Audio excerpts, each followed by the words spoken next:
Hello everyone and welcome back to a new episode of the MoeGamer podcast. I'm Pete Davison and I'm joined once again today by my good friend Chris Kasky. How are you doing today, Chris? I'm doing well, Pete. How are you? Yeah, not too bad. We've got some nice sunny days happening here in the UK at the minute, and it's not that horrible hot sweaty summer yet. So yeah, this is my kind of weather where it's nice, but it's not. It doesn't make me want to die. No. Springtime's lovely. I've just been listening to the Okami soundtrack and like staring at trees for the past 3 days. Perfect. I heard a lot of areas have been hit with blizzards recently though, so yeah, not me thankfully, but it has been a rainy mess here over the past 2 days. But yeah, in the center of the country, I think over here there's been some snow, which is frankly ridiculous. I know at work we've had some shipping delays on account of it. Yeah, we've had snow in April here a couple of times. Apparently there were very bad snow drifts the year I was born, so omen of things to come or something like that. But whatever that would be an omen of. I don't know, but yeah, no, it's nice here at the moment. So anyway, great. Okay, so as always, we're going to follow our usual three-part structure. We're going to spend a bit of time talking about the news. Probably won't be too long today because we had a bumper crop last time and it's not been that long since we met. Then our second segment, we'll talk a bit about what we've been playing recently. And for our third segment today, it's our main topic discussion. And this time we are doing 2D Mascot platformers, which is a subject close to both of our hearts, I'm sure. So, all right, let's kick off with the news then. So, what has caught your eye recently? The return of Samurai Shodown is making me all warm and fuzzy.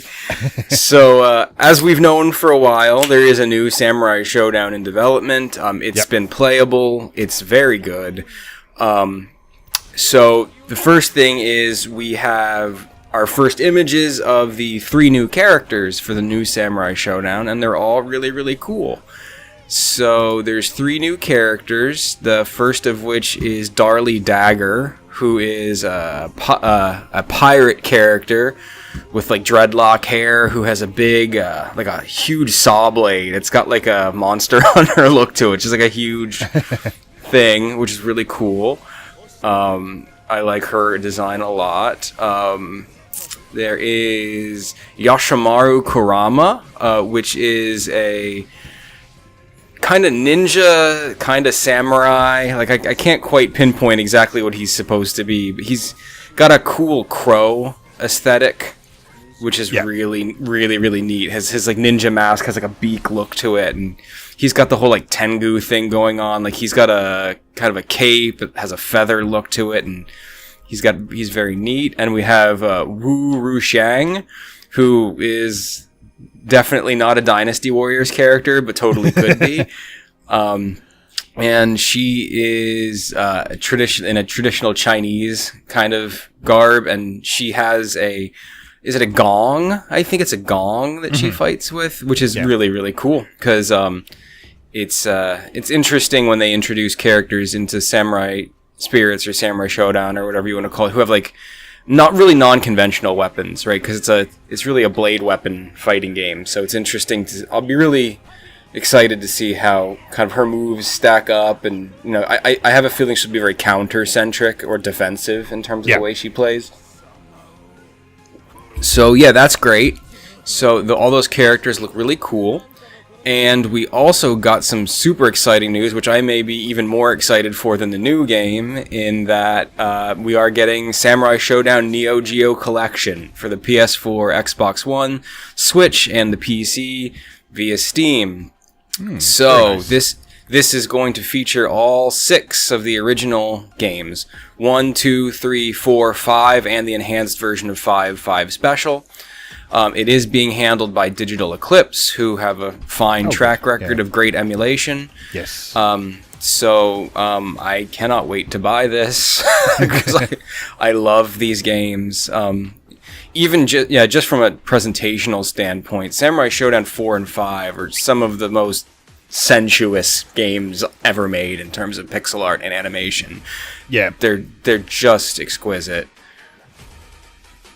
Cool. Well, good to see this series making a bit of a comeback then, and also people who've not really come across it before having the opportunity to learn a bit more about it as well. 'Cause this is not a series I know at all, so that collection's a sort of good opportunity to get to know its roots a bit, I guess. So yes, yeah, it's just so wonderful to see SNK in a position of being productive and being in the news, and yeah, they seem to be doing a fair old bit recently. So yeah, which is really nice to see, especially sort of having been recently exploring some of their roots through their SNK 40th anniversary collection. Yeah, they're a really creative developer that I don't think I've sort of appreciated as much as I have recently up until now. So sort of their early stuff is sort of giving me a newfound appreciation for what they do, I think. So I think a lot of people these days still just sort of associate them with Neo Geo fighting games and things, but even within those there's a lot of interesting stuff going on. So well, yeah, I was just about to say too, like within the Neo Geo itself, right? Like people who aren't super educated on the Neo Geo are like, oh, it's a fighting game system. Yeah. And, like, actually, no, it's jam-packed full of everything from really clever puzzle games to weird attempts they made at, like, first-person arcade action games, which I've never really seen outside of the two on the Neo Geo. Like, there's all kinds of cool stuff on that system. Yeah. Yeah, and a lot of it's been sort of resurrected by various companies, hasn't it? So between sort of Digital Eclipse's efforts with the anniversary collection and Hamster doing those arcade archives releases as well. Yeah, we've got better access to those games than I think ever before. So, which is great considering how difficult it was to get access to them when they were current. yes, absolutely. Yeah. Okay, good stuff. All right, next thing up on our list then. Apparently, how do you pronounce this? Utawarerumono Zan is headed westward in fall of this year for PlayStation 4, I should say. Yes. Yeah. So, Utawarerumono is not a series I know very well, but I know that the people who like it, they really, really like it. And it's something I want to cover at some point, but I've been holding off until the PS4 remake of the first one comes over here, because to date the two we've had are basically the second and third in the series. Yeah, that's right. But they announced a while back that the PS4 remake of the first one, which I can't remember if it's out in Japan already or if it's coming out in Japan soon, that is coming west as well.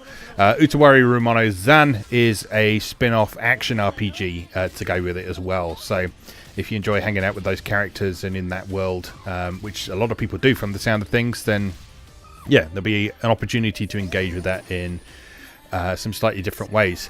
I mean, this is of interest to me because it's Aqua Plus, who I've got a lot of time for from their previous stuff that I've encountered. Originally it was an Eragay, but it seems more well known in its console incarnations now, which obviously lack the sex scenes from the original PC versions. Yeah, like I say, I don't know a whole lot about the setting or the story or anything like that. I just know it's a sort of very well-regarded fantasy adventure with some sort of masked protagonist and yeah, lots of interesting stuff going on. I think it's got sort of tactical RPG combat in there, but it is primarily a visual novel. So, so there is tactical RPG components in there, but that's not sort of the main point of the game. So if you're going in expecting like a new Final Fantasy Tactics or something, then yeah, bear in mind there will be a lot of reading before you get to any of that. Unless you're playing Zan, in which case there'll be a lot of hack and slash instead. yeah, it's very much in vein with like what we've seen with the new those Fate spin-off games. It basically it's a Muso like, which is a term I'm going to start using more generously. Yeah. So for people like me, it's cool because obviously I really respect the reputation of the series, and I like a lot of the character design. So this will be a way for me to engage with these characters in a genre I enjoy more. Yeah. Yeah. Especially because there's a cute girl who rides on top of a massive pigeon, apparently, and it's super cool. I'm very excited for that business to happen. Yeah, so that's cool. So looking forward to engaging with that series fully once I have access to all of it. So watch out for some features on that in the future, I'm sure. Couple of bits of Neptunia news. First of all, Super Neptune RPG has been delayed slightly for its Western release. It's now coming out in summer rather than the originally anticipated spring. For those who care about such things, the PS4 version has, I think it said 2 slightly modified CGs, but the Switch version is unaltered. So if that affects your purchasing decision, then so be it. I will probably be picking up the Switch version anyway, just for having it on the go. Yeah, interested to see how this turns out. Apparently, Japan hasn't liked it very much, but I mean that doesn't necessarily mean it's not a good game or anything like that. But yeah, we'll see when it comes out, I guess. Yeah, I wonder how much of that is just like, you know, it's all speculation, obviously, but you have to wonder about how much of it is just them being like, well, this game isn't Japanese developed, so we're gonna shit on it. Like, I don't, you can never really know. Yeah, exactly. That's why I want to keep an open mind with it and give it a go for myself when it comes out. And also, I've got a lot of time for Neptunia, and also I've been enjoying the Neptunia series since the first installment, which everyone absolutely hated. So you know. My opinion isn't necessarily in line with popular opinion, which is fine. I'm just excited for the 2D goodness and the fact that it's basically a Valkyrie profile fan game. So. Yeah, it does look lovely. And the other bit of Neptunia news is that Idea Factory International and a developer called Preap, who I don't think I've seen before, I don't recognise their name, they've announced that they're doing a retro-styled Neptunia shoot-'em-up using the sort of 8-bit pixel art graphics that they often use on the world maps and things in the various games. So yeah, it's going to be a sort of bullet hell shooter with 6 stages, with online leaderboards and all that sort of thing. Sounds like it's going to be exclusive to Steam, so it doesn't look as if there's going to be a console release of this, and thus it will be a digital only thing as well. But that will be a nice little sort of addition to the franchise as well, and nice to see something a bit different happening. I remember. It's probably a couple of years ago now that they said they wanted to keep experimenting and doing different things with the Neptunia series. So, yeah, this is just another example of them doing that. I'm excited because if this comes out and people rip the sprites, I'll be finally able to make paintings of the Neptunia girls, which is something I've wanted to do for a long time. Because no one seems to have ripped the map sprites from the other Neptunia games. I've been looking for them for like 3 years now, and I can't. Oh, that's a real shame. Yeah, I mean, they're in a couple of art books that I've got from the limited editions, but yeah, I haven't seen digital rips of them anywhere, which is a shame, and presumably more what you're after. So, I mean, I could work off of scans from an art book, I guess, but it's just easier for me because I can blow them. You know, if I have a digital rip, I can blow it up in GIMP and impose a grid on it, and that really helps me paint easier. Yeah, but easy to calculate proportions and so on. So, yeah. Okay, that's cool. Okay, you want to talk a bit about R-Type Final 2? I do, because it's so exciting. R-Type is coming back. So, April 1st, there was announcements from Granzella, which is a studio in Japan that is primarily made up of old school IRAM staff, that R-Type Final 2 was coming back, and will potentially be supported with a crowdfunding effort. Yeah. But it was April 1st, so I don't know if it was on purpose or they were just being tone deaf, but you never actually announce new games on April 1st. And the fact that it was R-Type Final 2, everyone was like, is this real? Is it an April Fool's joke? We don't know, but it's real. It is actually happening. Yeah, well, just sort of the tone of the announcement almost made it sound like it was a joke as well. They were sort of deliberately playing up the, are we telling the truth here or are we not? Yeah, it was. Yeah, but yes, it's real. That's very exciting. Yeah. So I don't know to what extent and what platform the crowdfunding campaign will happen on. Hopefully, it involves a buy-in for a physical copy, which has kind of become standard for these kind of big name crowdfunding efforts. But yeah. It's real. It's happening. I believe they said it's going to include every ship from every R-Type as playable as part of the plan. The big deal with the game, and one of the reasons this came about, is because the head of Granzella, Kazumo Kujo, believed that in prior years there wasn't really a reason to return to R-Type. Yeah. But with the new advancements of consoles and most importantly the advent of widescreen, he felt like there's finally a reason to revisit the franchise and they can show something new and fresh using kind of 4K widescreen and make, like a crazy presentation with it. So this is going to be, in our previous 2 episodes ago, we talked about kind of horizontal shooters, and I made an effort to avoid R-Type because I think R-Type merits its own episode based on its legacy. But I mean, this is going to be horizontal shooting nirvana. Yeah. Like if it turns out well, I mean, it's hard to imagine a better treat than 4K widescreen brand new R-Type with a massive roster of ships to play with. Yeah, these screenshots or mock-ups that they've done so far look lovely as well. There's sort of chaos on screen as things exploding into chunks and lightning flying everywhere. Yeah, it just looks like it'll. Yeah, if they pull it off, it'll be absolutely spectacular and yeah, fantastic. Very much on board with that. R-Type, I must confess, I haven't really played very much of R-Type over the years. It's a series that I've always sort of kind of seen from afar. Like, I remember sort of back in the 16-bit home computer and later into the SNES era and so on, I always sort of saw R-Type reviewed and people being enthusiastic about it and people being particularly enthusiastic about the PC Engine version. I haven't played it very much over the years. I think I have a copy of R-Type Final on my shelf somewhere, but I haven't really explored it just yet. This might be a good reason to do so for sure. So yeah, it's a great game. Well, be prepared to curse a lot. Yes. My joke used to always be that Dark Souls is the R-Type of action RPGs. Yeah. Well, I mean, the same is true for any shoot 'em up, really, isn't it? It's like people say Dark Souls is hard. It's like, have you never played a shoot 'em up? Like, seriously. But R-Type has like a checkpoint system.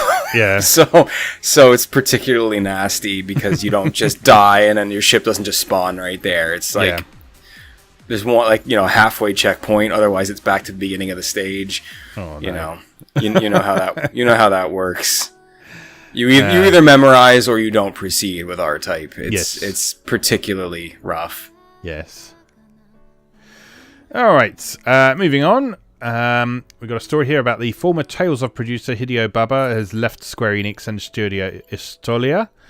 So he left Square Enix back in March and stepped down from Studio Estolia president in December of 2018. He apparently sort of attributes this to the change in Studio Estolia's management policies and said that he's making way for the new generation of talent. And that he's going to continue supporting from the sidelines, whatever that means. So,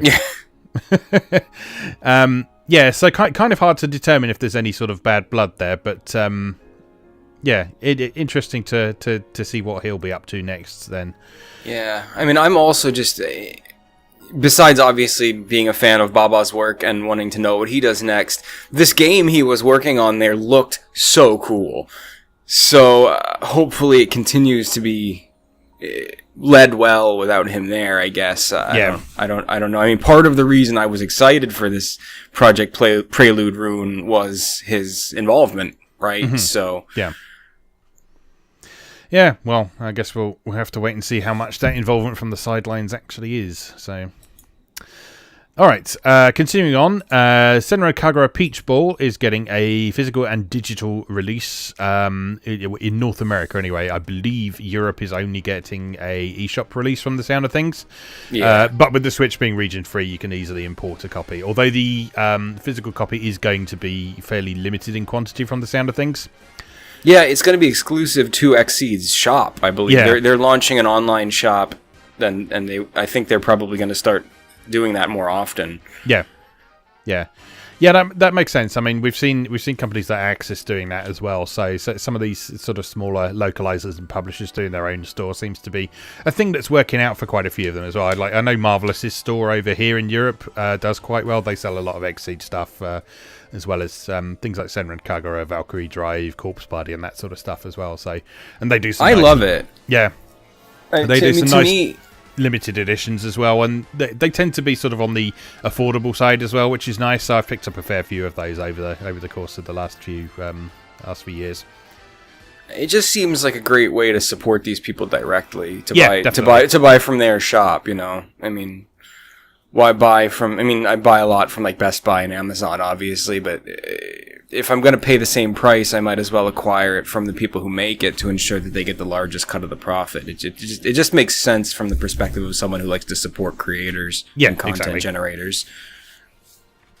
Yeah, exactly. So, yeah, I will probably try and import a physical copy of this because I think I've got all of the Senran Kaguras on physical now, having got the limited run Bon Appetit as well. So, yeah, it would be a shame not to get a physical version of this as well. I know some people have been sort of criticising it for being a bit expensive, but you know, I'm happy to support this series. It looks like a really fun game, so you know, whatever. Yeah.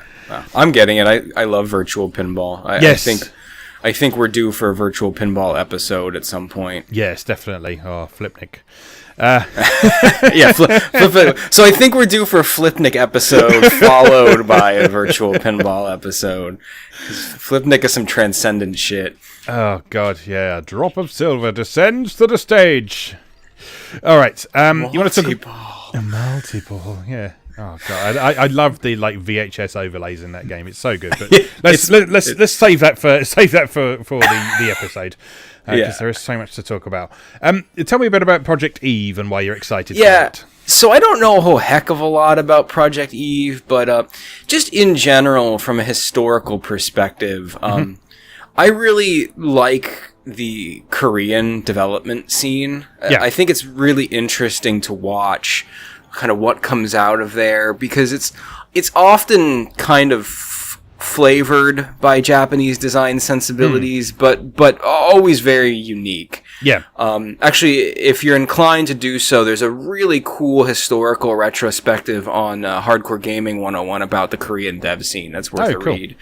But I first became interested in the Korean development scene because I played Magna Carta back on the PS2, which was a really interesting RPG, JRPG style game, but it had a really unique combat system that felt like it was kind of tinged also by kind of Baldur's Gate-y Western RPGs, but it had a bit of action in it with a combo system, and it was just, I'd never played a game like it, and even the sequel to it was a bit different. So the original Magna Carta is still a very cool game from a design perspective because it's very unique. Yeah. So the main artist of the Magna Carta series, Hyung-tae Kim, has really become one of my favorite artists in the world, like, period. His work is really just beautiful and rich in detail. And so he is working on this new game, Project Eve, which apparently is inspired by a combination of Nier Automata and God of War. So just action RPG with some big fields, and there appears to be a ruined world aesthetic and some technology stuff going on. It's going to be a single-player game based on using the Unreal Engine 4. And it's just looking pretty. I don't know, the Hyung-tae Kim's really just known for just these otherworldly, beautiful women that he draws. Yeah. Just ephemeral porcelain faces with hair and so I just watched the trailer. There's shiny bits everywhere, and you really can feel the Nier inspiration. Oh yeah, definitely. Yeah, so I just think it's something worth keeping an eye out for. Yeah, definitely. It looks really lovely, and like if those character models are representative of sort of what we can expect from the game, then yeah, that's absolutely gorgeous. Loads of detail, loads of shiny bits, as you say, and one hell of an ass as well. yeah. Celebrate the butt. Which I guess is another inspiration from Nier. Yeah, that was always That's another, like, we talked about beak fucker back in our horizontal shooter episode. Celebrate the butt is another one of me and my friends' famous catchphrases for games, and that didn't come about from female butts. Uh-huh. That came about from Hideo Kojima's penchant for really just rendering the hell out of Snake's butt in modern Metal Gear games. Yep, I can understand that. That was always, whenever a new Kojima game came out, it was always Kojima celebrates the butt. so yeah, this game also celebrates the butt. Yeah. All right. Okay, continuing on. One thing that caught my eye. This was another thing that was actually announced on April Fool's Day, but it's real. JAST USA, the visual novel publisher and localizer, have launched a site called their JAST USA Classics, their classic game archive. And they've partnered with a site called the Asaheim Project, who for the last few years have been taking a bunch of late 90s visual novels for PC and related platforms like PC98 and so on, and making them run in your web browser, because these games are an absolute bastard to get running on modern OSs. And so having them in a means that anyone can enjoy them without having to faff around with changing system locales and changing their system to 256 color graphics and all that sort of thing. So what they've done is they've taken some of the Asaheim Project's previous work on some of their games, and they're hosting it on the JAST USA store now as well. So currently you can play Season of the Sakura, Runaway City, just those two at the minute. But coming soon, they've also got Transfer Student, Three Sisters Story, May Club, and Nocturnal Illusion. I haven't played all of those. I played Three Sisters Story. That's quite an interesting one. Striking thing about that one is you have the opportunity to have sex with all of the main characters, but you get the bad ending if you do that. So you have to kind of control yourself a bit. As in life. Much as in life, yes. May Club's supposed to be an interesting one. That's sort of all to do with like virtual reality and sort of full dive experiences and that sort of thing. But I haven't played that one, but I know that's very well regarded. Nocturnal Illusion I have played extensively. That's very good. That's a really interesting kind of, I don't know if I want to call it horror, but I guess it is sort of psychological horror almost. It's all to do with people who have kind of wandered off the path their life is supposed to be taking, and they all end up in this mansion. And the main character is positioned as this wind of change who sort of comes into all the other characters' lives, and not necessarily through having a direct influence on them, but just by sort of making them think about different things, they end up sort of pushing their life in different directions and coming to terms with past trauma and that sort of thing. So that's a really, really interesting visual novel with a few fairly graphic scenes in there. You have to bear in mind that sort of the late 90s visual novel, they seem to be a lot more willing to go a lot more graphic than some of the stuff we get today. I mean, I know there's exceptions to that. There's things like Euphoria and stuff, which is sort of very heavy on the torture side of things and that sort of thing. But Nocturnal Illusion is a game that's sort of doesn't emphasize that side of things, but occasionally you just get a surprising scene that is a bit more in your face than you might be expecting. But it kind of works within the context of the story. It's very, very much a story for adults. And not just because of the bonking, but this is great to see these games getting archived. It would be nice if there was some sort of downloadable way of getting at them, but I guess sort of web-based is kind of the next best thing for now. And as I say, it completely gets around having to work hard to get them running on modern systems. And JAST USA Store actually has a lot of their older stuff as well that's been updated to run on modern systems as well. So this is just the stuff that is kind of too old for that to be practical. So hopefully there's going to be some more stuff along there soon. The Asaheim Project has got a bunch of stuff on their site as well. I can't remember if I've talked about True Love on this podcast before, but True Love is a great dating sim. One of the few actual dating sims with stats that got localized.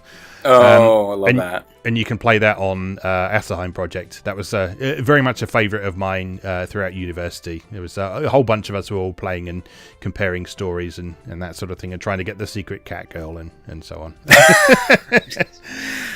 As in life. Indeed. All right. I don't know anything about these games or anything about this stuff, but I do know that I love me some 1997 era anime girl style. Oh, it's beautiful. So I'm particularly in that sort of PC98 256 color dithered style. It's just beautiful. I'm just looking at this cover image for Nocturnal Illusion again, like 4 days after you first sent me this link, and I can't handle this girl with the purple hair. Yeah. Anyway. All right. Yeah. Sega Ages. Rolling along. Sega Ages, which has continuously been a wonderful treat, announced during the Sega FES 2019 6 new games coming to their lineup, including the original Shinobi, Wonder Boy in Monsterland, which is the first Wonder Boy, Fantasy Zone, which speaks for itself, Ichidan R, which is a sister title to kind of Bonanza Brothers and it's a sequel to Tantar, isn't it? And Tantar, which is basically just a bizarre puzzle action mini game collection. Tantar's fantastic. I love it. I encountered it for the first time on that PS2 Sega Ages collection.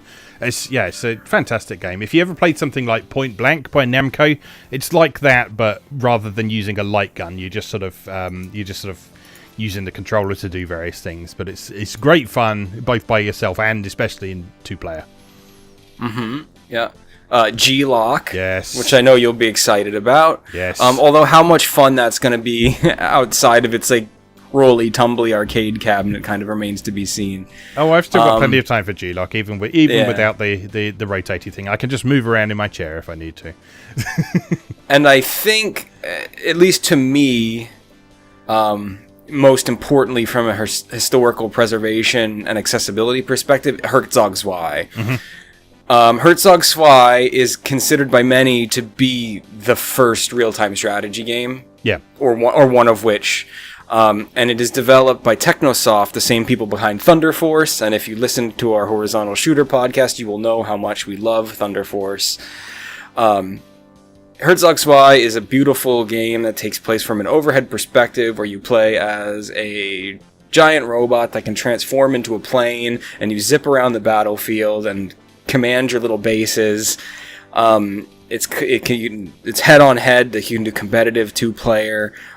It's delightful, and it's one of those games that's very highly sought after for Genesis and Mega Drive collectors.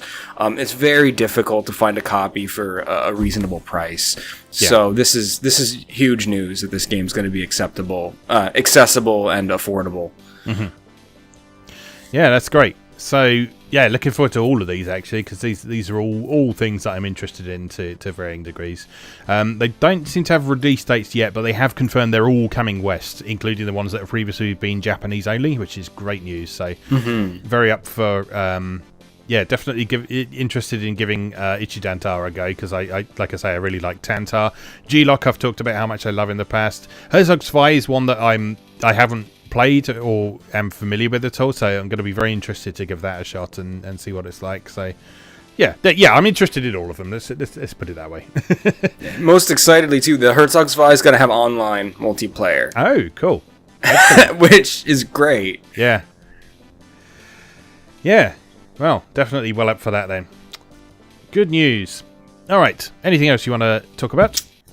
No, I think that is it for me. Good stuff. All right, let's take a short break then, and we will come back and we'll talk a bit about what we've been playing recently. So we'll see you in a moment. The game, G-Lock. The system, Game Gear. Choose your weapon, charge your course, and listen carefully. It's time to prove yourself. Introducing the full-color portable video game system for people who like to fly. Game Gear from Sega.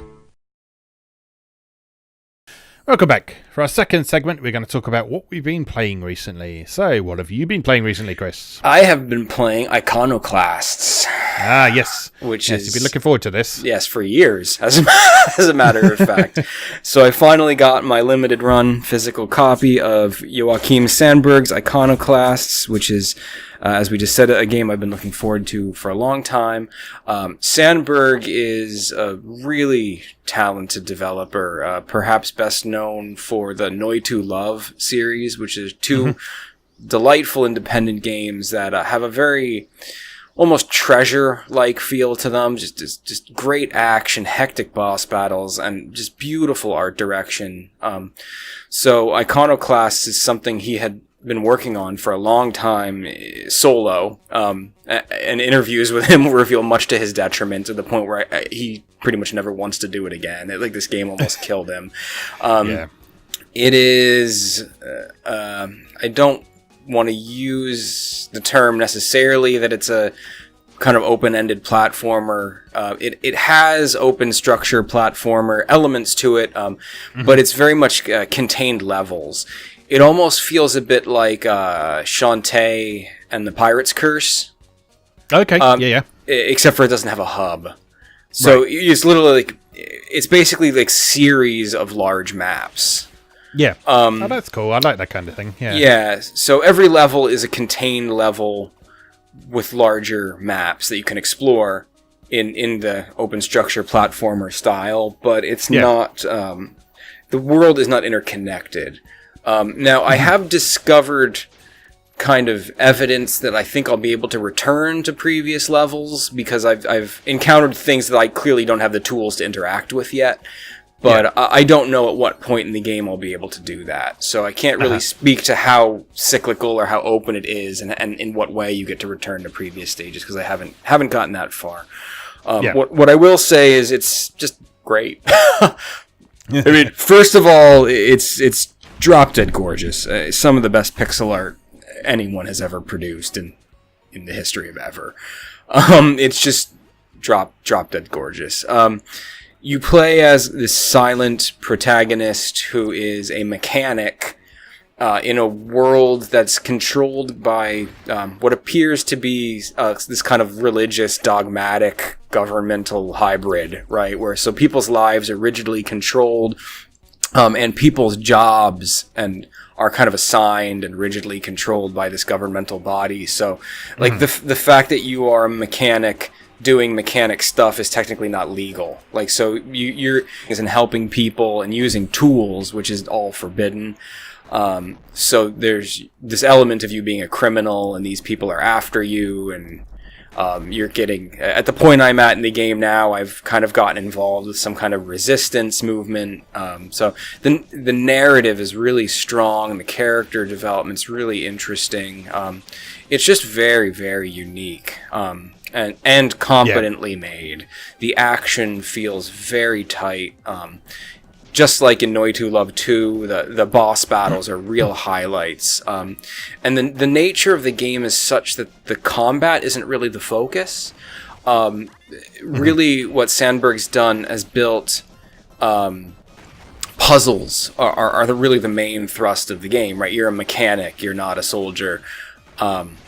So every single room you walk into almost, it has some kind of environmental puzzle that you need to learn how to navigate by manipulating different switches.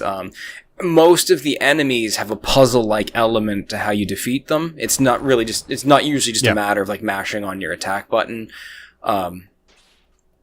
And the clockwork nature of some of these puzzles is really just astounding, how these whole levels fit together. I mean, when I had read the interviews with the creator in a lot of different venues, I thought he was talking about how the game had killed him just strictly from this rich pixel art aesthetic he had built. But I feel like the amount of brain power that went into constructing these challenges that he's put in here are probably also contributed greatly to his fatigue, because it's really something special, and that extends to the bosses as well.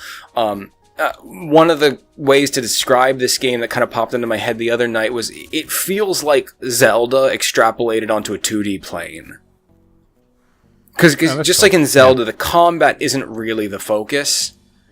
And there is combat, but you have to understand your tools to know which tools to use against which enemies.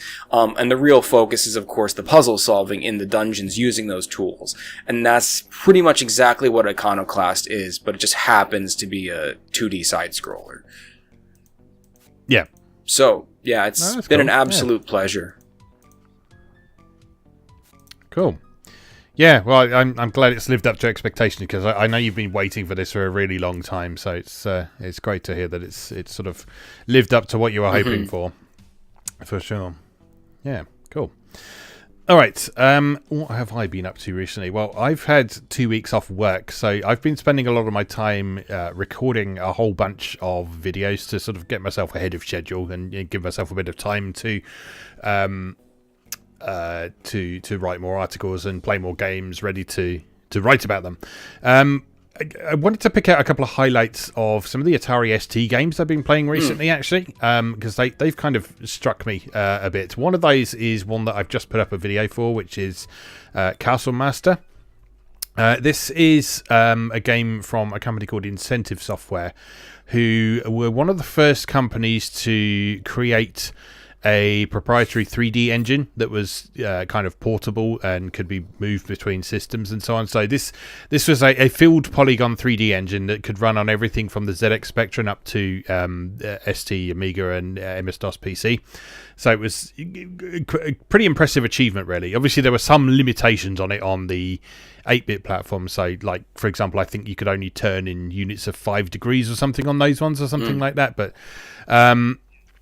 yeah, Castle Master is one of the last games that they produced using that engine for the 16-bit platforms, and yeah, it's definitely one of the best ones. It's the concept is that you play either a prince or a princess, your twins, and at the start of the game, the character you didn't pick gets kidnapped and locked in one of the towers of this castle, and then you have to get into the castle, figure out how to get into figure out where your twin is for starters, and then get into the castle and solve a bunch of puzzles to get in there. So Freescape games are very early examples of basically first-person puzzlers. Okay. So rather than first-person action games or shooters, there are some action components, but yeah, they're first-person puzzlers primarily. They're all about figuring out how to navigate the environment, figuring out how areas relate to one another, and sort of being aware of things in the environment. It's very fond like of a Myst kind of thing, like that sort of. No, not really, because it's not about sort of inventory management and manipulation. Oh, okay. It's more about exploration and sort of poking your head into all the nooks and crannies in a room and see if you find anything. Okay. Yeah, so it's a bit less sedate than Myst is, and it's more about active exploration and curiosity and that sort of thing. So, good examples are there's like a cathedral you get into at one point. There's like a cathedral within the castle grounds that you can go into. And you can look around it, and you can find a couple of things, but it seems like there's nothing that's directly relevant to your quest there until you sort of get right up against the back wall, and you realise that one of the walls is actually a false one that you can't see from the front because it's the same colour. But if you look at it from the side, you'll see there's a bit sticking out that you can squeeze into, and there's a doorway behind it. So you have to really sort of look at the rooms from every possible angle to find the different ways you can go and the objects that are useful to you. So it's mostly about collecting keys to get into various ways, but the means through which you acquire these keys is quite convoluted in some ways. Like there's one stuck on the bottom of a horse, for example, and some sort of hanging over perilous pits and all manner of things like that. Yeah, it is, and it's just a really interesting example of almost the genesis of the first person puzzle genre that ended up with stuff like Portal and that kind of thing. So yeah, fascinating game to go back to.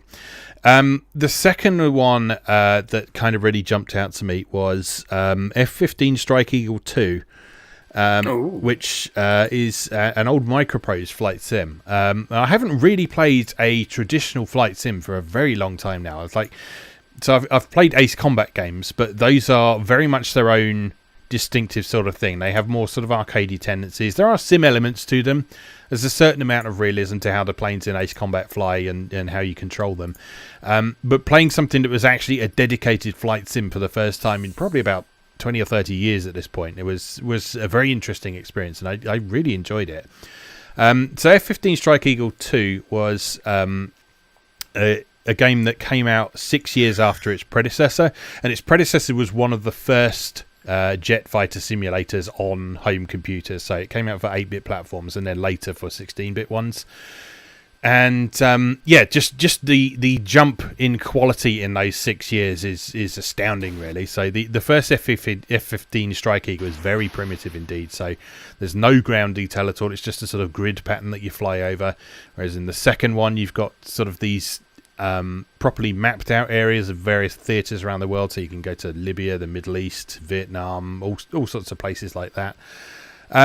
But it's done in such a way that it was very accessible to play as well. So it was complex, but it wasn't dauntingly so, and it wouldn't punish you for sort of not really understanding things. It had 4 different difficulty levels that affected both how the plane handled and how aggressive the enemies were.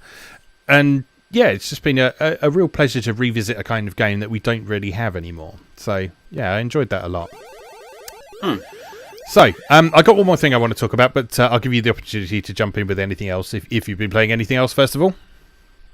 Not to a large degree, but one thing I will mention is that I've fallen back deeply in love with Pac-Man DX. Oh, yes. Lovely game. It's just, I've been playing it in the mornings before work, right? Because you do the 10-minute time trials. Yeah. It's just perfect for decompressing. And, God, I forgot how perfect that game is. It's like Pac-Man DX, right? It's Pac-Man, but it's like new generation Pac-Man with a heavy emphasis on speed and just amassing massive score combos, and everything's beautifully presented with great music. And when I remember first buying it and like, all right, well, what is this? Just prettier Pac-Man, right? Yeah. And, like, I had no idea the extent to which it was almost a totally different game with all the new mechanics. Specifically just the pleasure of running by the sleepy ghosts and waking them up, and like the delicious little sound effect that plays when you wake up the sleepy ghosts, and then you get that massive chain following you, and then the challenge gradually increasing as you realize that you're also playing a game of Snake, because you can't run into the chain of sleepy ghosts you have behind you, which is something I fail to do very often in the Spiral map. I run into my own chain of sleepy ghosts all the time. And then the sheer joy of acquiring that power pellet, turning around and eating the entire chain of like 30 ghosts behind you, and watching that score just like rocket to like high heaven while the ridiculous like techno music is playing in the background and like cherries are throbbing in the corner, and it's such a sensory overload. Oh, I love it. Yeah, I love that game as well. Have you played the? There's actually been 3 Pac-Man Championship Edition games now, haven't there? I can never remember the difference between them. So like, I think the one I've played the most recently is Pac-Man Championship Edition 2, which uses the Ghost Train mechanic from DX, which is the one you're talking about.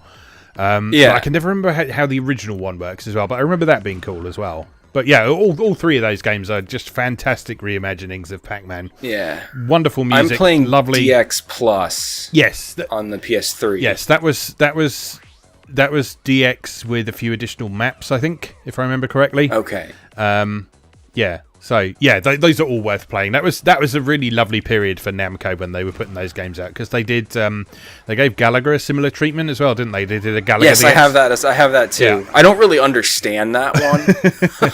I'm really trying to, but I don't have nearly as much fun of it as I do Pac-Man.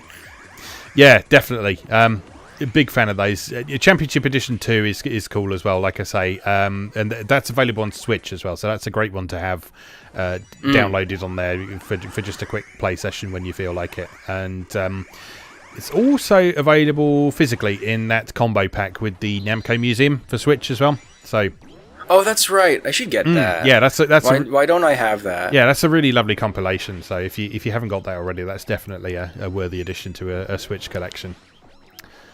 Okay, good stuff. Right, the last thing I want to talk about, I've only just started revisiting, but I have played a little bit previously. Those of you who've been reading MoeGamer recently will have seen that my plan for the immediate future is, rather than starting something new, I want to go back and finish something that I previously worked on, which was an extensive feature on the Sonic the Hedgehog series. Back when I was doing that, and around the time that we were podcasting about Sonic the Hedgehog as well, I got as far as Sonic Unleashed on the Wii, which I had a lot of fun with. But there were a bunch of games left that I really wanted to cover, including Sonic Mania, the most recent one, which was kind of the whole reason I started the feature in the first place and never got around to it. So I'm going to finish off those games that I haven't played. So specifically, I'm going to cover Sonic Colors, Sonic Lost World, Sonic Forces, and Sonic Mania. I know there's a couple of other things I could slot in there as well, but those are the ones. Yeah, Generations. Oh, right? Yes, Generations as well. But you should check out Generations. Yes, that was on my list as well. So so those 5 games I'm going to be looking at before I move on to something new, just to kind of finish the feature off. And what I've been playing this week is I've been playing Sonic Colors, which is so good. So good. So good, in fact, that I would say that anyone who says that 3D Sonic is bad has clearly not played Sonic Colors, because Sonic Colors is just such a joyful game. It is magnificent. It's just filled with joy. It's everything we said that we liked about Sonic is there in Sonic Colors. So you've got the speed, you've got snappy control, you've got interesting platforming mechanics, you've got a mix of different styles of stages. So some are exploration based, some are just about speed. You've got an incredible soundtrack, such good music in that game, and it's considering it's a Wii game as well, it's absolutely beautifully presented. So it's definitely one of the best looking games I've seen on the Wii. I'm only a relatively short distance into it so far. I think I've unlocked the first 3 zones so far. But yeah, in traditional Sonic style, those are all very different to one another. So you start in this they call it the tropical resort zone. The whole theme of it is that you're visiting this big theme park that Eggman has built, which he points out in an early cutscene that absolutely has nothing to do with any sort of nefarious plot or anything like that. It's just there. He's just built it to atone for his past sins, and there's nothing dodgy going on whatsoever. I believe this. I believe this man. Yes, he has a track record of trustworthy behavior. So you start in this tropical resort zone, which is sort of what you expect from sort of a theme park main street. So there's sort of like lovely palm trees and stuff, and neon signs and all sorts. Then there's a land that's sort of themed around cake, but it also combines the cake side of things with sort of heavy machinery and giant missiles being fired at you. So it's a really weird mix of things. And then there's the I think it's called Starlight Carnival, which is sort of your typical Sonic roller coaster level in space. In space, obviously. If you've played Sonic and Sega All-Stars Racing Transformed, the sort of later Sega-themed levels are kind of based on this. The ones where you're sort of floating around in space and so on, they're based on this zone in Sonic Colors. So they have the same music and sort of lots of stuff floating in the background, and this sort of neon ribbon that you're running along and sort of weaving in and out of spaceships and all sorts. It's just fantastic. It really is. And this one in particular, they've really nailed the sort of writing and humour. So sort of like the cutscenes in this, they are genuinely amusing. There's some really witty dialogue in there, like just the way that Sonic and Eggman interact with one another. There's a wonderful scene earlier on where Eggman is just going, "This time no one will stop me," and Sonic just turns up and says, "Who are you calling nothing?" And then he has to explain himself to the 2 robots who are quite stupid. And it's like, "Oh, that's good. I thought no one was going to get that." And so there's a lot of sort of sidelong glances to the camera and stuff, but it's done in a way that you just sort of feel really included in the humor and stuff, and it's just You'll find that holds for the whole Colors trilogy. Yeah. They really kind of found their stride with hitting that self-aware method of, all right, everyone playing these games loves Sonic, knows Sonic, let's give them something. Like, let's stop approaching this as if people have never played Sonic before. Like, it's really, really nice. I've mentioned Lost World many times on many different episodes, but I'm really excited for you to get to that one, because Yeah, I mean, it's very much the same. I've played the first couple of levels of that when back when we did the Sonic episode, and I needed to record some footage for it, and I absolutely love what I played of that. So yeah, definitely looking forward to get onto that one. In the meantime, Sonic Colors I'm having a lot of fun with. A lot of replayability there, because as you unlock the different color abilities with the various sprites, you can go back to levels, and there's tons of alternative routes and secrets and stuff you can find in an attempt to sort of get the higher scores and the better times and stuff. So yeah, very addictive. Forces is that way as well, which I'm finding. Forces I've been playing for like months. Just every now and then I chip a level or two away at it, and that's got a very similar structure, right? Because Forces introduced guns to the mix. I mean, not guns in the same way that Shadow the Hedgehog had guns, but like you get like the wisps from Colors have been turned into this like technology, right? So each wisp has a gun, and then each gun imparts a different navigational focused ability to it. Okay. But you have to unlock them as you play. Yeah. But even the earliest levels have switches and stuff for the guns you don't have yet. Yeah, it's the same in color. So sort of the very first level, you'll see parts that you sort of see colored silhouettes of wisps that you haven't unlocked yet, and so it's just a signal that you'll need to come back to that level later to find all the stuff that's in there. So yeah, so really enjoying that so far. So that will be the first one I write about. Exactly when that will be will depend on how quickly I get through it, but yeah, hoping to sort of get those 5 games I mentioned done over the course of the next few weeks or so, because I've been meaning to get to them for ages, but just haven't really had time to with the other stuff I've been wanting to cover. But now seems like a good time to do that, especially after sort of 2 fairly heavy going games. 428 Shibuya Scramble and Death End Request were both quite heavy. It'll be nice to have something light-hearted for a bit, and I can sort of I can find my happiness again. Yeah, you need some Amy in your life for a couple weeks. Good stuff. Bright colors, nobody dying. Yeah. Yes, sounds good to me. Although Forces gets dark. Yes, so I hear. Yeah. You're for an interesting, like, Sonic's dead. Like, what are we gonna do for like the first hour or two of Forces? Like, hey, it's crazy. I played through Sonic 2006's true ending. I know dark. I know Dark Sonic. That's right. Yeah. All right. Anyway, good stuff. Anything else you want to bring Sonic up before we move on?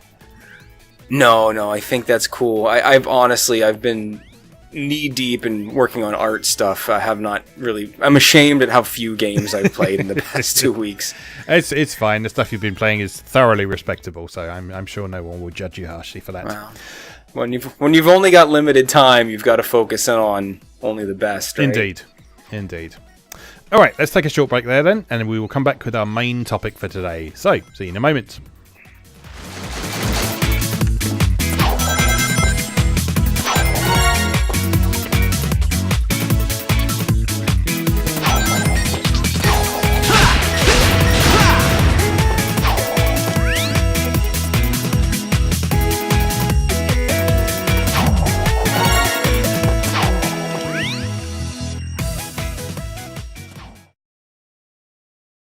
Welcome back. For our main topic today, we fancied something a little bit lighter, so we thought we'd talk a bit about 2D Mascot platformers. So, what brought this on, Chris?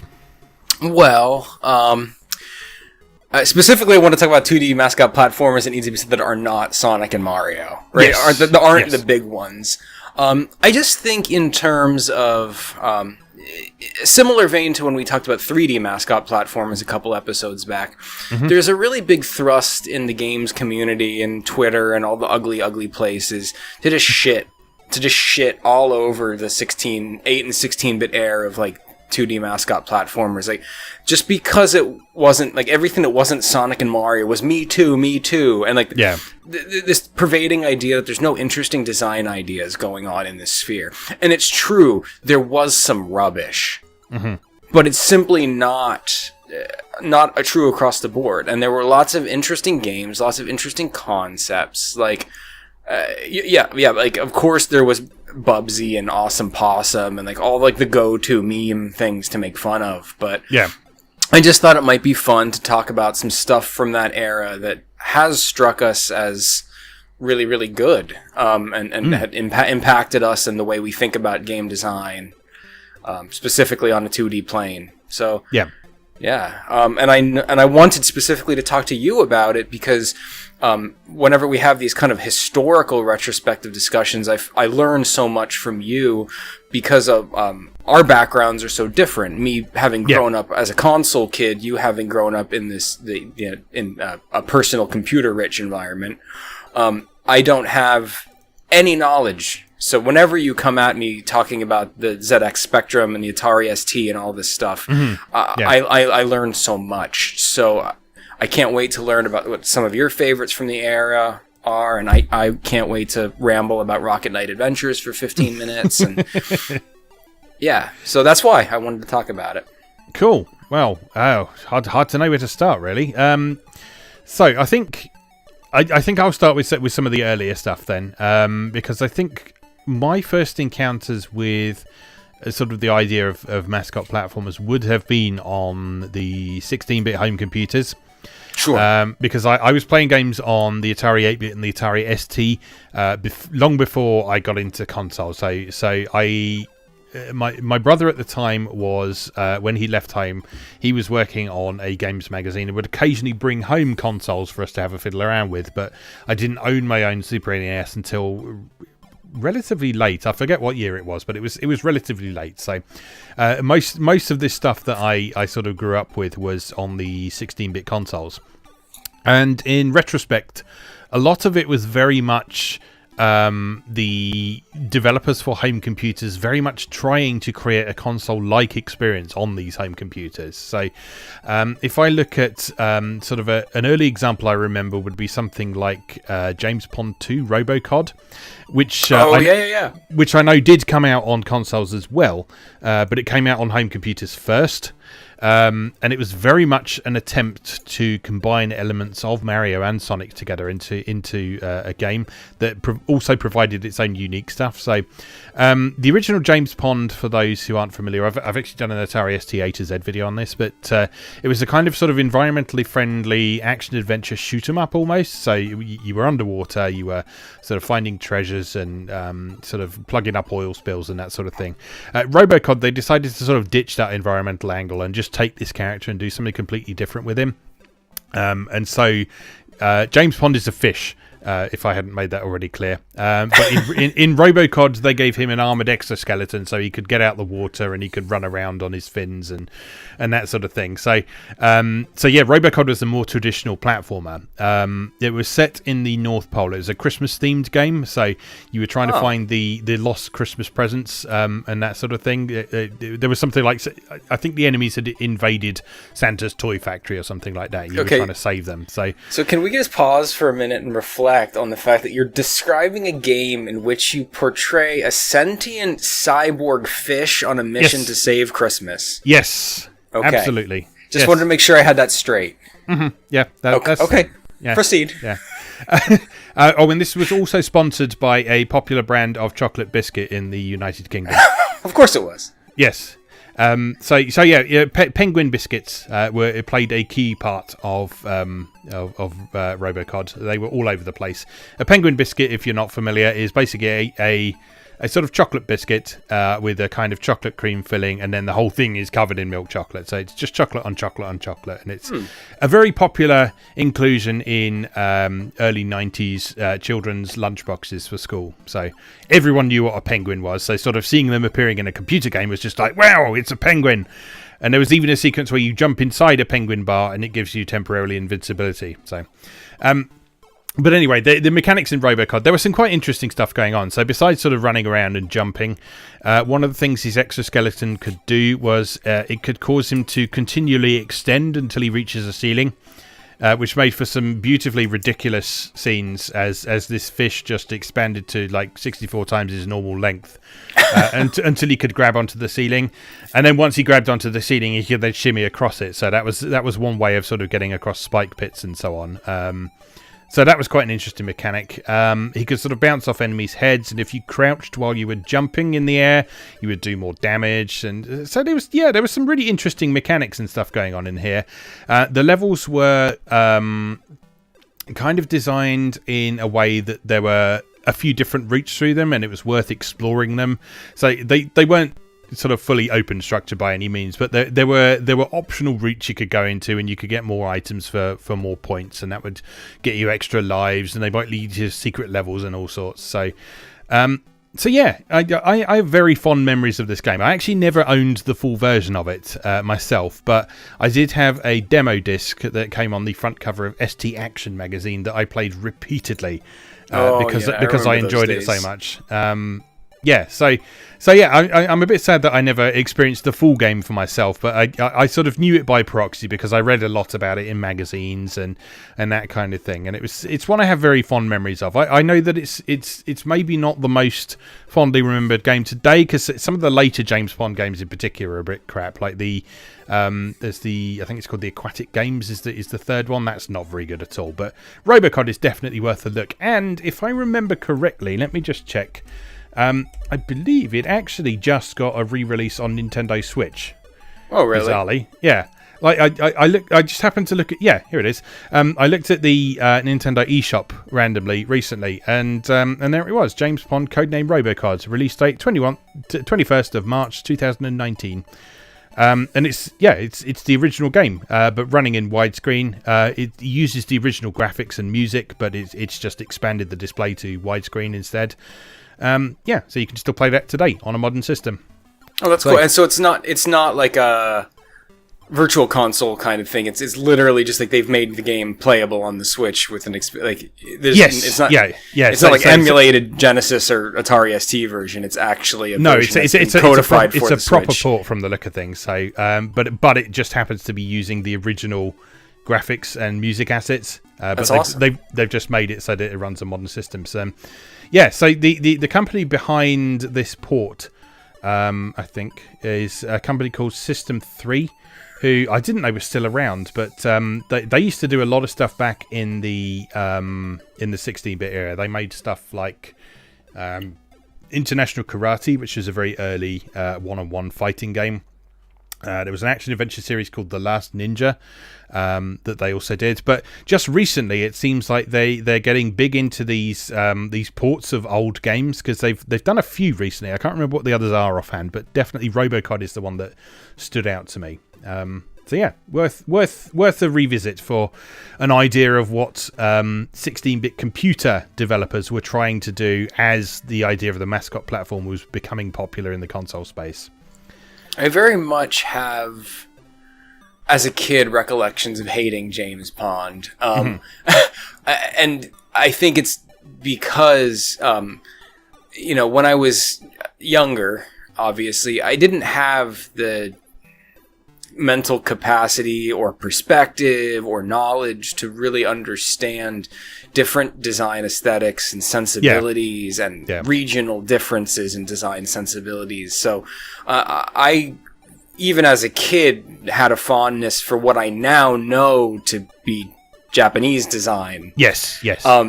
So I didn't know how to articulate it, but going to the rental store to rent games, when I came home with a James Bond or a Wolf Child or any of the games on the Genesis that would have been ported from the ST, right? It would have been the ST, the 16-bit, right?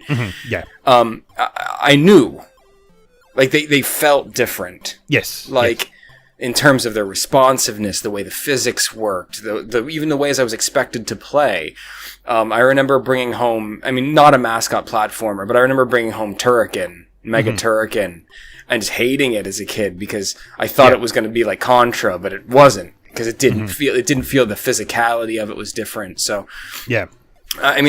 As an adult, it's something I really want to go back and explore more of these kind of games. Specifically, I'm interested in Genesis ports of the Atari ST.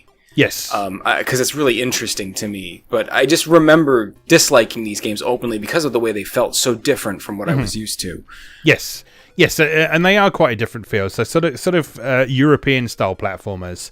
Yeah. They tend to be a bit sort of floatier than Japanese games. And so sort of the sort of speed and arc of your jump will tend to be a bit slower than your typical Mario or Sonic jump. I guess thinking about it, sort of Sonic is probably closer to how European platformers handle, because Sonic has such that strong emphasis on physics as well, whereas Mario doesn't really have that so much. But yeah, it is very much a distinctive feel to Euro platformers, and a distinctive look as well. So sort of the style of the artwork, not just the character design, but the style of the backgrounds and stuff as well is very European. I'm looking back at these screenshots of Robocod on the Switch now, and yeah, it's instantly recognizable that this isn't a Japanese game. So it's still got nice pixel art and so on, but the style of the graphics is very different from what you would expect from like a Nintendo game of the time, for example. But yeah, you're right. It is a different feel, and it's understandable while you're sort of defining what your tastes are in gaming in that sort of defining period in your life with what you decide you like and what you don't like. It's understandable that you sort of gravitate towards something and almost want to repel other stuff. So,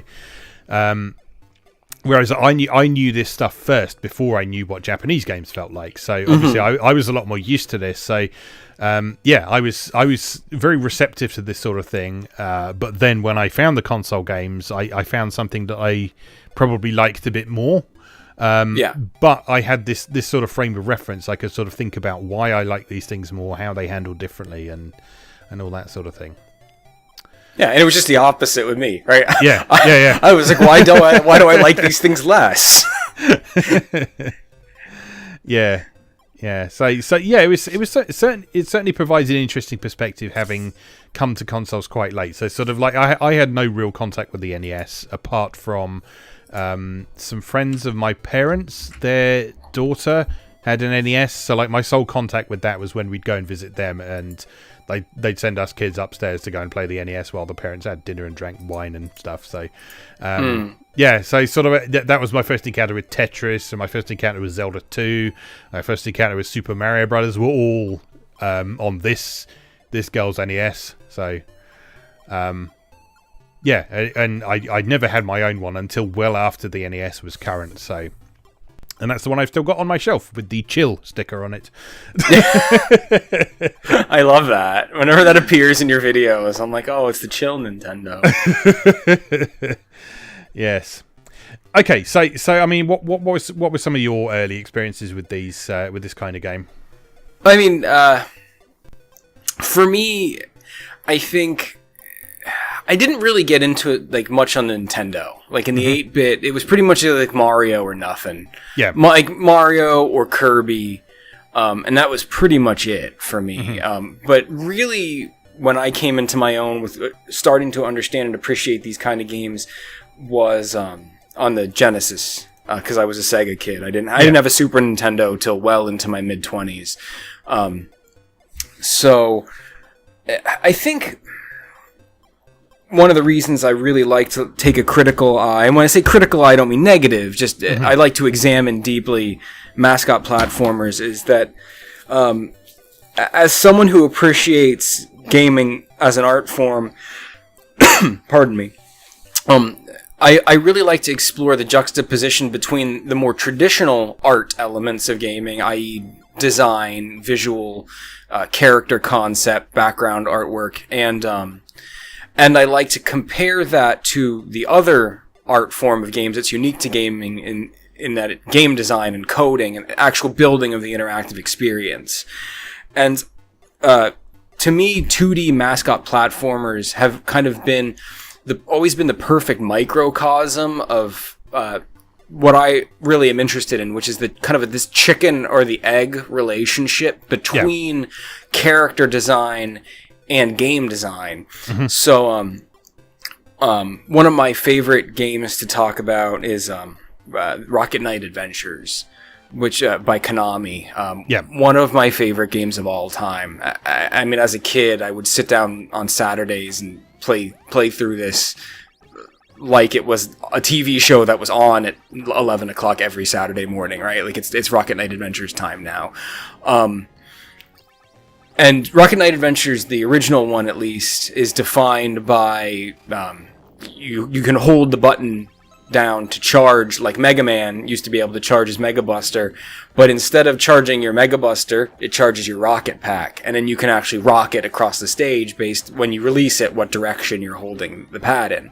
So the levels are kind of built around this, and linked to that is the fact that you are a possum, and you can hang from your tail, like a possum does. Yeah. So you're kind of rocketing around these stages with the pack and looking for overhangs and branches and steel beams and whatever you can rocket to the next, like, tail hang point is to kind of navigate these stages. Some of the bosses are cleverly built around that as well. So in these kind of games, like, where my brain goes now as an adult who likes to study design is, okay, so did someone draw Sparky or Sparkster or whatever we want to call him first as a possum, or did someone sit down and say, I want to make a game with a rocket pack that's central to it, and I want you to be able to hang from hang points back and forth. What animal and what character can we make that supports this design philosophy? And these are the questions that really drive me crazy. Right? Did the design philosophy of the game drive the character design? Yeah. Or was the game built around a character that someone drew? Yeah, and the frustrating thing about that is that sort of thing isn't always documented, is it? So, like, if we think of something like Sonic, we know from sort of documents and interviews at the time that, yes, the reason Sonic is because of the way that they designed that game, and they wanted a character that could roll up into a ball and so on. But yeah, in the case of something like Rocket Knight Adventures, which isn't anywhere near as well documented, yeah, we have to just conjecture, I guess. Usually, the design is what the design of the game is what drives the design of the character, I find. But it's just interesting to me to parse out this intersection, because it's fascinating to me that to think of, in the instance of Sonic, that such an iconic design for a character was built around the need for interactivity in a certain way to suit a programming need. Yeah, and that's really cool. Because inspiration can come from everywhere from an artistic standpoint. So the idea that we need to create a visually impactful, lovable character that needs to suit these parameters, and the fact that people are able to do that successfully is just amazing to me. So yeah, I really love Rocket Knight Adventures. I'm not as familiar with the second one, Sparkster. I know I didn't have that one growing up. I only had the first one. Yeah. But what I love about Rocket Knight Adventures is the setting. It's kind of this... I hesitate to use the term steampunk because it's not, because steampunk implies a Victorian setting with technology in it, but Rocket Knight Adventures is a medieval setting with these like steam machines and stuff in it. So there's castles, but then like the castles have like steam pipes sticking out of them and stuff.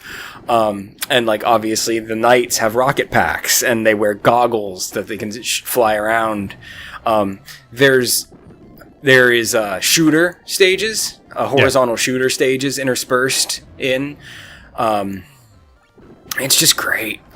The enemies have like multi-sprite pieces and extending arms, and there's a tremendous sense of humor just pervading the design throughout the entire game, which I find super charming. It's kind of iconic in the first level. All the enemies are pigs, like the enemy empire is the like pig empire. Yeah. And when you hit the enemy pigs, their armor busts off and they squeal and run around in their underwear for a little while before they disappear. And it's so cute and so full of character. And there's just little vignettes. Some of the bosses kind of get introduced with these little animated moments where, like the mad scientist will walk out and like look around, see you, get a little surprise exclamation point above his head. Then he'll like press a remote, and then his like robot will drop from the ceiling, but then it'll accidentally drop on him. And I just remember growing up with Rocket Knight Adventures, really feeling like I was interacting with a Saturday morning cartoon because of these moments of distinct character. And it's one of the first games that really made me feel that way. Using very limited technology, right? There is no text, there's no speech. It's just like little squeals and, like I mentioned, like comic booky, like exclamation point speech bubbles appearing over characters' heads and stuff like that. But I felt like these were characters, right? Not just video game sprites, but characters in a narrative I was exploring. And this is a time in my life where I wasn't into role-playing games yet. Yeah. So games like Rocket Knight Adventure that put so much work into the character design and world building were some of the first games I really came to understood that games could also function as a worthwhile world building and storytelling medium. Mm-hmm. So it was very impactful for me. Yeah. Another game I really love on the Genesis that I don't think it's nearly enough lip service paid to it is Sega's Ristar or Ristar. Oh, yes. There's a tremendous amount of debate in the internet world about the correct way to pronounce it. I saw someone who attempted to make a definitive pronunciation on that a while back, but I can't remember what the conclusion was. So I'm still in the dark. Gaming Historian does a really good video on the history of this game and the development of this game, so I recommend watching it. And he makes an argument for Rise Star as a portmanteau of Rising Star. Yeah. As one word, and that makes the most sense to me. So right now, in a world of having seen that video, I believe it is Rise Star. I think that's right. But I've called it Ristar for 30 years. So it's very difficult in my brain. It's very difficult in my brain to call it Rise Star. So I'm probably just going to keep calling it Ristar because that's what I've always called it. But Ristar came out very much the tail end of the Genesis. And it was kind of sent to die. Which is a shame because it was originally developed with like powerhouse people behind it. Ristar, the character, was designed by the guy who designed Sonic. Like, this was, for all intents and purposes, made by Sega to be a companion to Sonic. Mm-hmm. Yeah. This was meant to be their other side-scrolling franchise. And it was just the timing of the release was poor, and so he never really picked up. But the game, what a game. Going back to what we were just talking about with concept, the idea of Ristar came about kind of as a result of discussions that speed was so important and integral to Sonic, right? That the speed and the physicality and like blazing through those stages and never really looking back. So Ristar was made as a way to kind of counteract that, to make a more thoughtful game that encouraged like a slower paced and more leisurely exploration of the stages. Mm-hmm.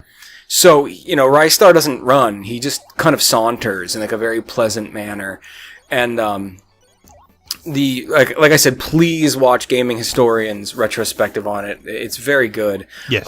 What I learned from that is that the original design notion that kind of fueled the gameplay in Ristar was the idea that Ristar himself would be a child, and that children are curious and want to touch everything with their hands. Mm-hmm. Yeah. Right. So they wanted to create a character whose primary methodology of interacting with the world around him was to reach out and touch things with his hands. So that's how Ristar plays. Kind of going back to Robocod, right? Ristar's arms extend. Yeah. They stretch, and he grabs things, and that's how you play the game. So you can reach out and you can grab the environment and pull yourself towards a wall. You grab the enemies and then pull them towards you and bonk them with your forehead, and that's how you take enemies out. There's kind of pegs that stick out of the background that you can swing from or hook onto. And it's all just reach out and grab something, and that's how you make your way through this game. And just aesthetically, it's a top tier Sega development at its best. Bright colors, characters full of personality, just adorable designs. Every level is a different planet, which kind of leads you through it's a perfectly good excuse for every level to have a different theme. And it's all the classic stuff, right? Like, first level is the green, beautiful forest area. Then there's a water one, or an ice one, and a desert area. But each act, there's a kind of mimics Sonic's 2-act then boss structure, has a slightly different visual cue to it, or a theme to it, moving away from the first one. So there's a feel of kind of making your way through these environments and kind of seeing how they change as you make your way through them and explore them. I have really, really fond memories of this game. Yeah. And honestly, he's been relegated to cameos, right? Like, I think he's the flag boy in Sonic and All-Stars Racing Transformed. Yes, he is. Poor fella. But at least Sega is still acknowledging him in some degree. He could have been completely killed off, but at least he is still being vaguely acknowledged. But not a game I've played a great deal of. I've played a bit of it on the various Mega Drive collections from over the years. Sure, but I haven't played it. That's the good news about it, right? Yeah, it is accessible. It is widely available. It's on every Sega collection that's come out. I think there's a Steam version. Yeah, definitely. And it's I'm pretty sure it's on the most recent ones for PS4 and Xbox One as well. So, and Switch now as well. That one's on, isn't it?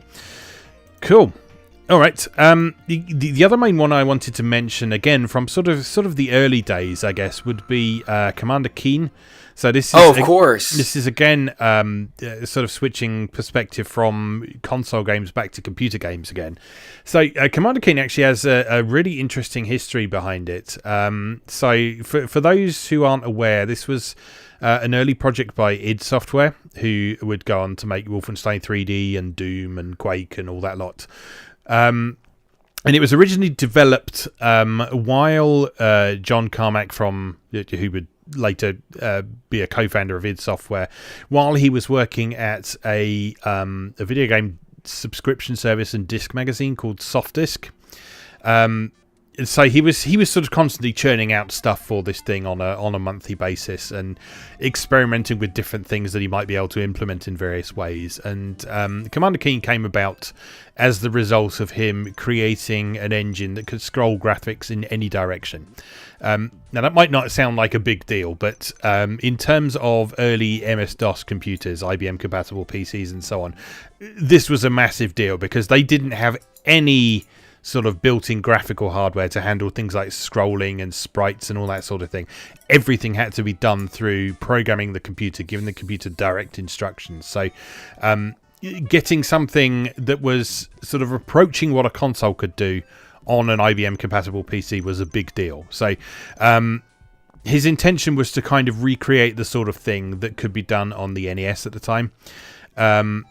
And in fact, the first demonstration of this system, of this engine that he developed, the first thing he made with it was a recreation of the first level of Super Mario Bros. 3.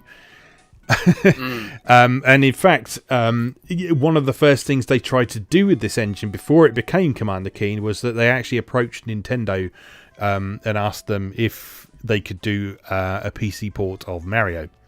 Oh, yes, I remember reading about that. Yeah. Nintendo said no, of course.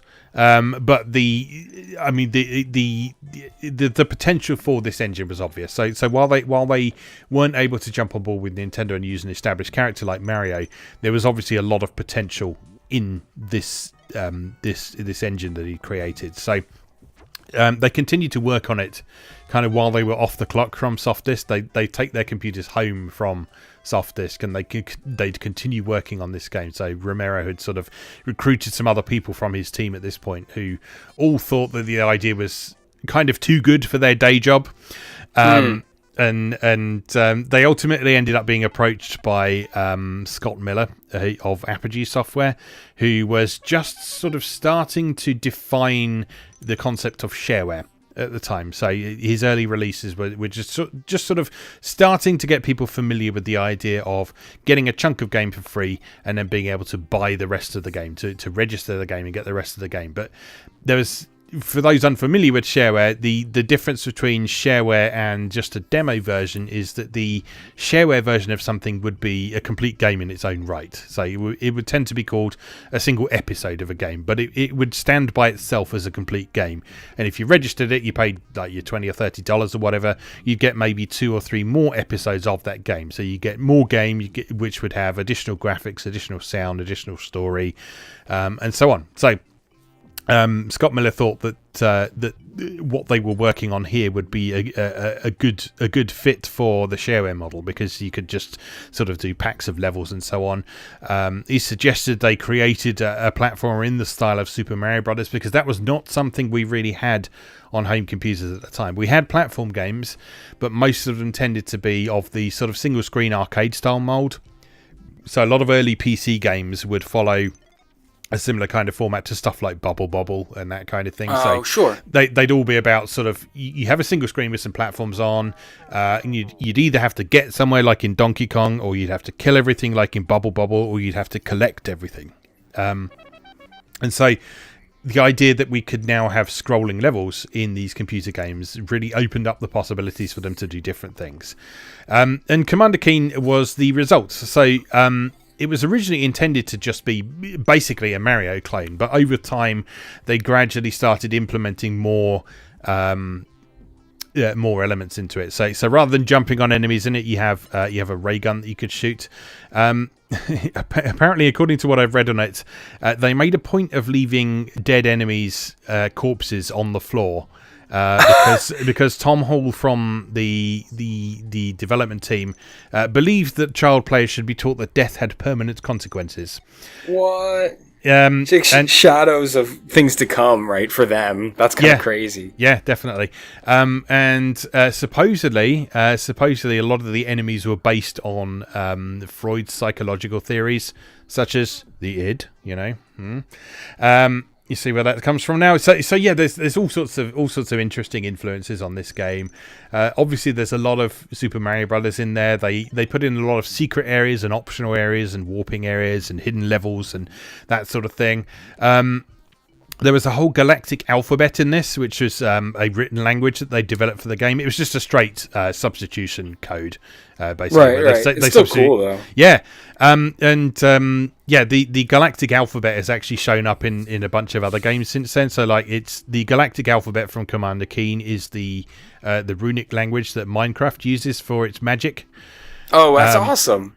And in a spectacular piece of lore retrofitting, both John Romero and Tom Hall have stated that the main character, Commander Keen, is the grandson of Wolfenstein's original protagonist, B.J. Blazkowicz, and the father of Doom Guy from Doom. Oh, naturally. So of course it's all connected. It's all connected. I love it. But stuff. Commander Keen is a really cool game. So it has its limitations from its time period. So it unfolds in EGA graphics, which is the 16 color graphics mode of early MS-DOS PCs. So, and that had a very small palette of colors to draw from. So it could be. I remember there being a lot of pink. Yes. in Commander Keen.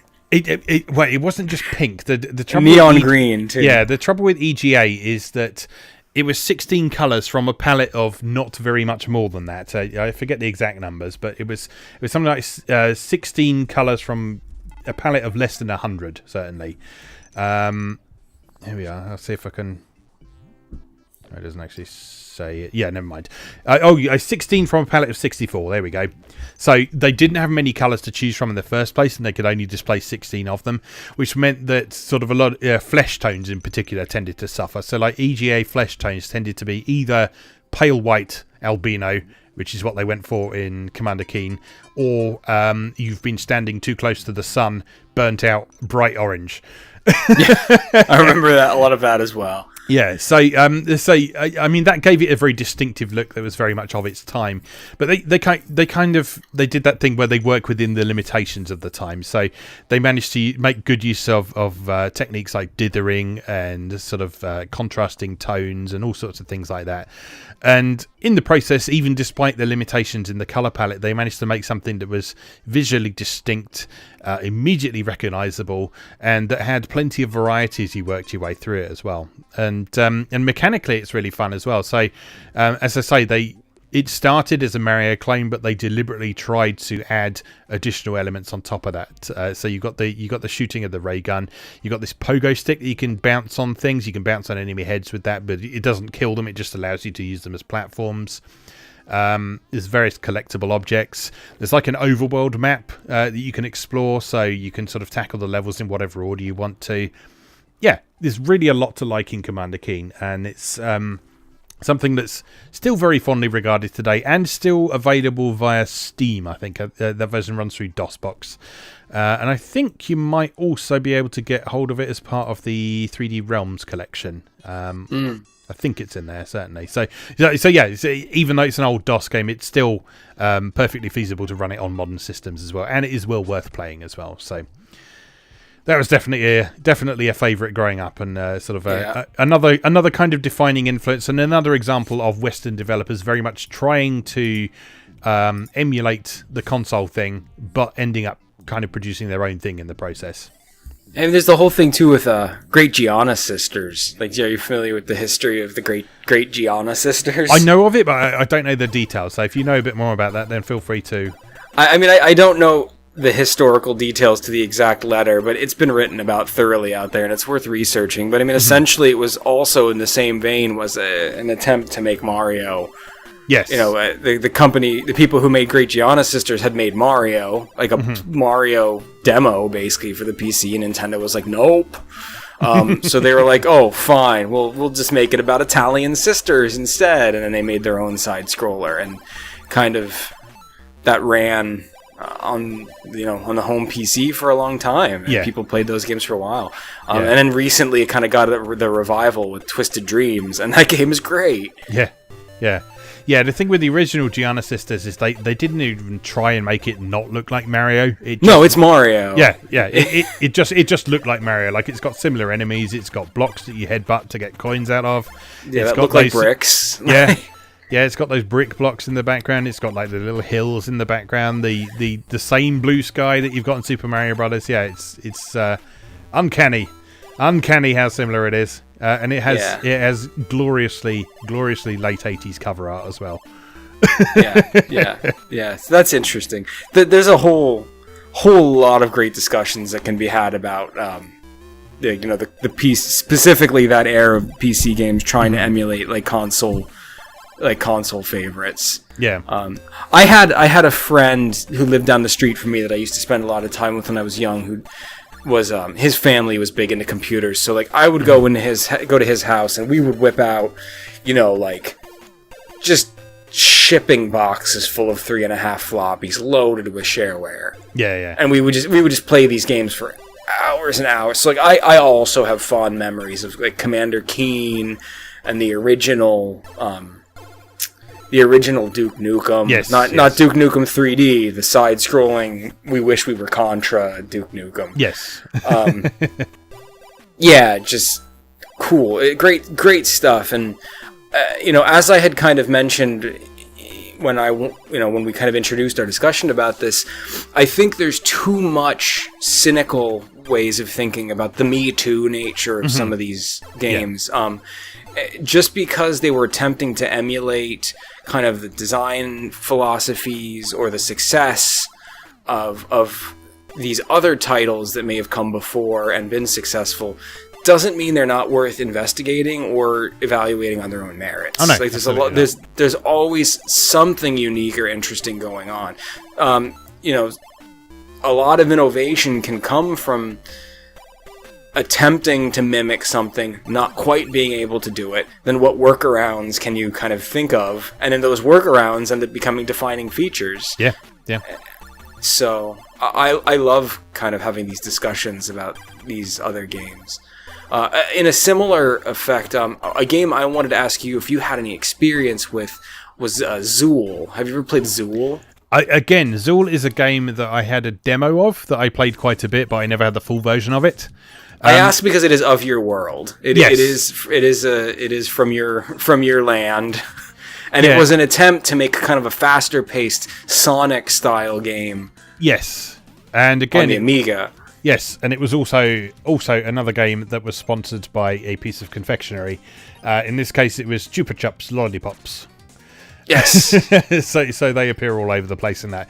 Yeah, so I don't have a ton of experience with Zool, and it's one of those games that, again, is kind of sort of looked back on and mocked a bit recently. But I remember it being quite well received at the time for its speed. It had very nice graphics.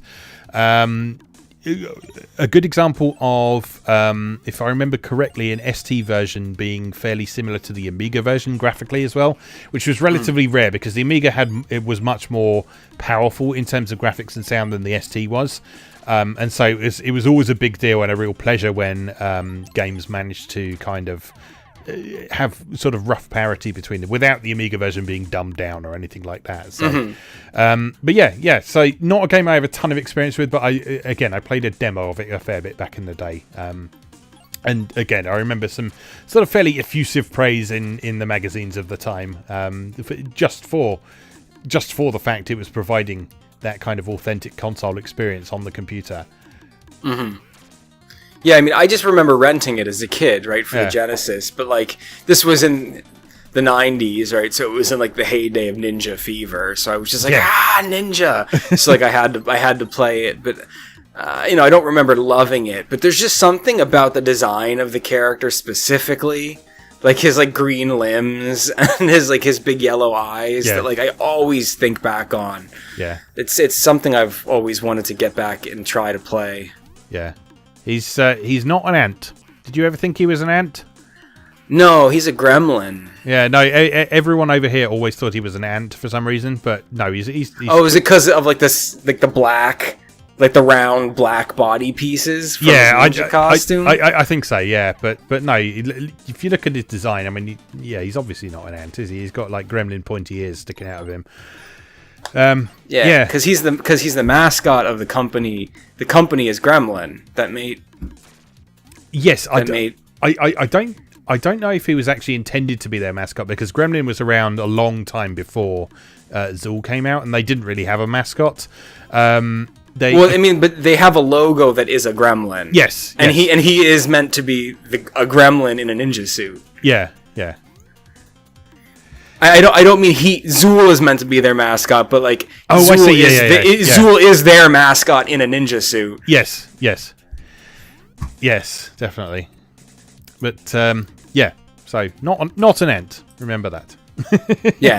So if someone ever comes up to you and asks you about Zool, Ninja of the Nth Dimension from 1992, and whether or not he's an ant, you now know. And that information could save your life someday. It could. It absolutely could. Or it may come up on a game show that you're on. it will never come up, ever. No one will ever ask you about Zool or expect you to talk about Zool again after today. Almost certainly not. Right. Okay, well, we've had a fairly lengthy discussion there.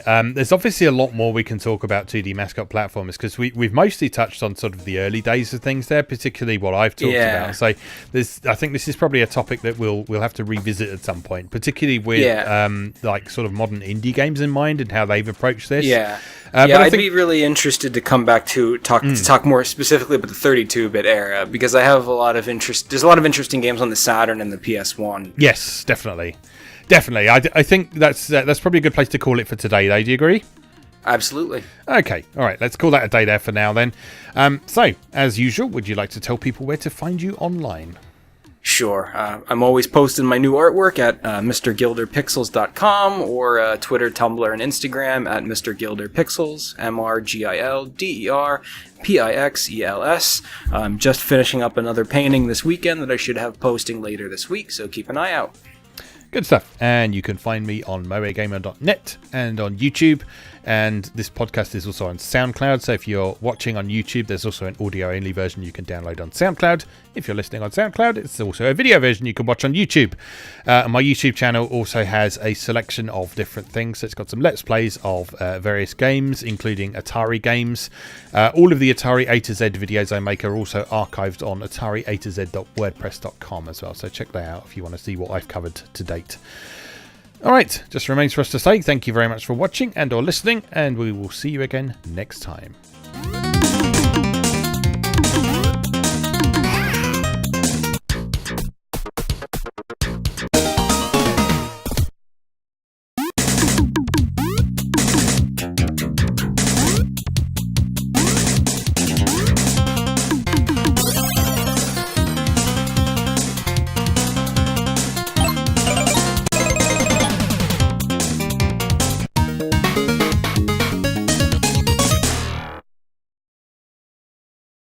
Thanks for watching.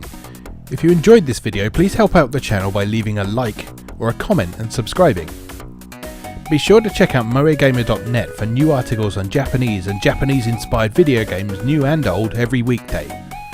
Every month, MoeGamer features an in-depth exploration of an individual game or series as its cover game, so be sure to check the archives to see if your favourite has had a deep dive yet. If you'd like to support the site directly, please consider becoming a patron or buying me a coffee. You can find links to do both down in the video description. Thanks again, and I'll see you next time.